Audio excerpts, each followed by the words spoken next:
జై శ్రీరామ్ అందరికీ నమస్కారం వెల్కమ్ టు న్యూస్ అఖండ నేను మీ కస్తూరి శ్రీధర్ మిత్రులారా మీరందరూ కూడా గమనిస్తూనే ఉంటారు ఈ మధ్యన హిందువుల మీద హిందువుల ఆచార వ్యవహారాలపైన హిందువుల పండగలపైన విషం జిమ్మే వాళ్ళు ఎక్కువైపోతున్నారు ఇట్లాంటి వాళ్ళని దేంతో కొట్టాలా దేంతో కొడదామంటారు చెప్పండి సరే ఒక్కసారి ఈ న్యూస్ చూడండి తర్వాత మళ్ళీ మాట్లాడుకుందాం ఓకేనా ఫరా ఖాన్ ఈవిడ గారు మన భారతీయ సినిమా దర్శకురాలన్నమాట అదేవిధంగా నిర్మాతగాను నటిగాను అదేవిధంగా డ్యాన్స్ మాస్టర్గాను ఇట్లంతా కూడా పనిచేసింది ఈవిడ గారు ఎన్నో బాలీవుడ్ సినిమాల్లో ఈ నృత్య దర్శకత్వం చేసిందనమాట ఆమె నృత్య దర్శకత్వం వహించినటువంటి చాలా పాటలు కూడా గుర్తింపు పొందినాయి ఈవిడ గారు దాదాపు 80 సినిమాల్లో 100 పాటలకు ఈ నృత్య దర్శకత్వం చేసింది తర్వాత ఈ ఫరా ఖాన్ దర్శకురాలుగా మారిపోయింది ఇకపోతే ఈ ఫరా ఖాన్ తన సినిమాలన్నీ కూడా ఎక్కువగా ఈ షారుఖ్ ఖాన్తోనే తీస్తా ఉన్నది అది ఒక లైక్ అంతే నీకు వినపడలా ఫరా ఖాన్ షారుఖ్ ఖాన్ అర్థమవుతుందా అది ఇకపోతే ఈవిడ గారు ప్రస్తుతం బాలీవుడ్లో సెలబ్రిటీలలో ఒకరిగా మారిపోయింది దీనితో అహంకారం నెత్తికెక్కింది పొగురు పెరిగిపోయింది బాగా పైగా బాలీవుడ్ సెలబ్రిటీ కావడంతో సహజంగానే మన హిందువులపైన వ్యతిరేకత అయితే ఉంటుందన్నమాట ఇకపోతే ఈ ఫరా ఖాన్కు నిలువెల్లా కూడా హిందూ ద్వేషమే హిందువులంటే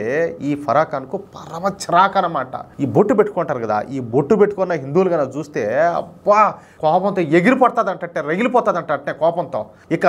ఈ ఫరా ఖాన్ మొన్న అంటే ఇప్పుడు ఫిబ్రవరి 20వ తారీఖున ఒక ఛానల్ నిర్వహించినటువంటి ఒక కార్యక్రమంలో పాల్గొనింది ఆ కార్యక్రమం పేరు వచ్చేసి సెలబ్రిటీ మాస్టర్ చెఫ్ ఈ కార్యక్రమానికి ఈవిడ గారు అంటే ఎవరు ఈ ఫరా ఖాన్ను జడ్జిగా ఎంపిక చేశారు అర్థమవుతుందా ఇక ఈ సెలబ్రిటీ మాస్టర్ చెఫ్ ప్రోగ్రాంలో పాల్గొన్నటువంటి ఈ ఫరా ఖాన్ ఉద్దేశపూర్వకంగా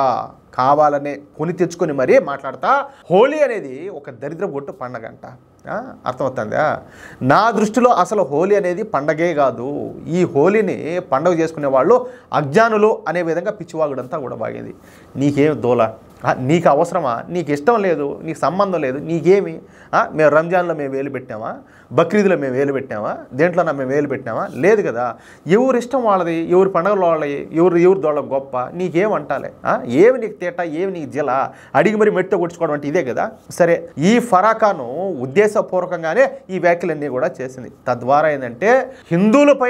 హిందుత్వం పైన తనకున్నటువంటి కసిని కోపాన్ని బయటకెత్తి ఎలగెక్కింది ఇషంగెక్కినట్టు అసలు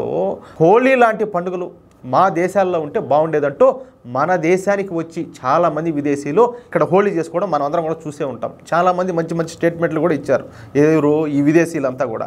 నిజానికి హోలీ అనేది రంగుల పండుగ హిందువులు వసంతకాలంలో వచ్చేటటువంటి ఈ పండుగను భారతదేశంలోనే కాకుండా ఇప్పుడు నేపాల్ కూడా చెప్పాలంటే నేపాల్లో కూడా హిందువులు జాస్తి ఉంటారు ఆడ కూడా చేసుకుంటారు అంతెందుకు ప్రపంచంలో ఎక్కడ హిందువులు ఉన్నా కూడా ఖచ్చితంగా హోలీ అనేది జరుపుకుంటారు మన తెలుగు రాష్ట్రాల్లో పెద్దగా అది లేదు కానీ మామూలుగా ఇప్పుడు ఈ నార్త్ ఇండియాలోనూ ఇట్లంతా కూడా హోలీ అంటే బాగా ఫేమస్ అన్నమాట ఈ హోలీ పండుగను భగవంతుడైనటువంటి శ్రీకృష్ణ భగవానుడికి సంబంధిత ప్రదేశమైనటువంటి ఈ మధురలో కావచ్చు బృందావనంలోనూ నందగావ్లోనూ ఘనంగా జరుపుకుంటారు హోలీ పండుగ సందర్భంగా ఈ ప్రదేశాల్లో 16 రోజుల పాటు పర్యాటక కేంద్రాలుగా సందర్శకులతో చాలా రద్దీగా ఉంటాయి అటువంటి పరమ పవిత్రమైనటువంటి ఈ హోలీ పండుగ మీద అదేవిధంగా మన హిందువుల మీద ఈ ఫరా ఖాన్ ఉద్దేశపూర్వకంగానే ఇటువంటి నీచమైన కామెంట్లన్నీ చేసింది అర్థమవుతుందా ఇప్పుడు ఈవిడ గారికి కుక్క ఘాటుకు చెప్పు దెబ్బ అన్నట్టు హిందుస్థానీ బాబు అనేసి ఒక ఆయన ఉన్నాడనమాట మీరు ఖచ్చితంగా చూసేనే ఉంటారు ఏది ఈ షార్ట్స్లోనూ వీటిలో వస్తూ ఉంటారు మీరు చూసేటప్పుడు రుకో జరా సఫర్ కరో అనే డైలాగ్ ఒకటి టపా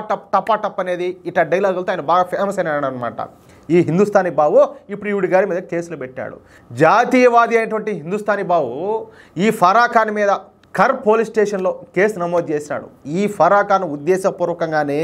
ఈ కామెంట్లు చేసిందని హిందువుల ఆచారాలను హిందూ సంస్కృతిని కించపరిచేలా మాట్లాడిందని మత విద్వేషాలను రెచ్చగొట్టేలా ప్రవర్తించిందని చెప్పేసి ఈ ఫరా ఖాన్ పైన ఈ హిందుస్థానీ బాబు కేసులు పెట్టాడు ఇకపోతే ఈ హిందుస్థానీ బాబు చెప్పిన దాంట్లో నిజం ఉండదని గ్రహించినటువంటి పోలీసులు ఈ ఫరా ఖాన్ పైన సెక్షన్ 196 299 302 353 సెక్షన్ల కింద కేసులు నమోదు చేశారు ఇవి కొంచెం కఠినమైన సెక్షన్లు కావడంతో ఇకపైన ఈ ఫరా ఖాన్ ప్రతిరోజు కూడా పోలీస్ స్టేషన్కో లేకపోతే కోర్టుకో తిరగాల్సిన అవసరం అయితే ఏర్పడింది. అర్థమవుతుందా? ఏదేమైనా కూడా ఈ ఫరాఖాన్ బతుకు మాత్రం కుక్కలు చింపిన ఇస్తారు కాబోతుంది. లేకపోతే నీకు అవసరమా? నీ దూల కాకపోతే ఏమ్మా నీకు అంత దూల ఎక్కువైతే నువ్వు సరే ఇంకేమైనా మార్గాలు చూసుకోవాలా. అంతేగాని నీ హిందువుల పండుగలతోనూ నీకేం పని అంటాలే? ఏం పండగ? తేరగా ఉన్నారా హిందువులు అంతా కూడా? ఎవరు బట్టితే వాళ్ళు వచ్చి అంటా ఉంటే అనిపించుకునేదానికి బెట్తో వంగన పెట్టి కొడతారు. రోజులు మారినాయి, హిందువుల ఆలోచనలు కూడా మార్పులు వస్తున్నాయి. అది మిత్రులారా, ఈ న్యూస్ కనుక మీకు నచ్చినట్టయితే ఖచ్చితంగా ఈ న్యూస్ నలుగురికి షేర్ చేయండి. అదేవిధంగా ప్రతి ఒక్కరు కూడా మీ యొక్క అమూల్యమైన అభిప్రాయాలను ఖచ్చితంగా కామెంట్ చేయండి. ఓకేనా? ఇంకో మాట, ఇంతవరకు మీరు కనుక మన ఛానల్ సబ్స్క్రైబ్ చేసుకున్నట్టయితే ప్రతి ఒక్కరు కూడా మన ఛానల్ సబ్స్క్రైబ్ చేసుకోండి, సపోర్ట్ చేయండి ప్లీజ్. జై శ్రీరామ్.